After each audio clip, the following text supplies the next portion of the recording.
નમસ્તે દોસ્તો, હાલના સમયની અંદર આપણા ગુજરાત રાજ્યની અંદર સ્થાનિક સ્વરાજ્યની ચૂંટણી ચાલી રહી છે। ત્યારે દાહોદ જિલ્લાની અંદર દેવગઢ બારિયા નગરપાલિકા તેમજ ઝાલોદ શહેર નગરપાલિકા બંનેનું આવતીકાલે તારીખ 16/2/2025 ના રોજ મતદાન થવા જઈ રહ્યું હોય ત્યારે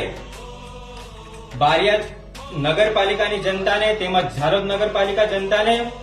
અને સાથે સાથે લીમખેડા તાલુકા પંચાયત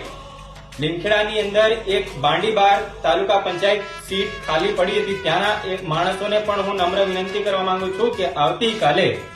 સવારે 7 વાગ્યે જઈ અને મશીનની અંદર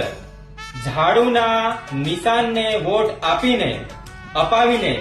આપણા સગા સંબંધીઓને જણાવીને એમને કહીને ઝાડુના નિશાનને વોટ આપી તમામ આપણા આમ આદમી પાર્ટીના ઉમેદવારોને જંગી બહુમતીથી લીડથી જીતાડશો એવી આશા અપેક્ષા સાથે જય હિન્દ, જય ભારત।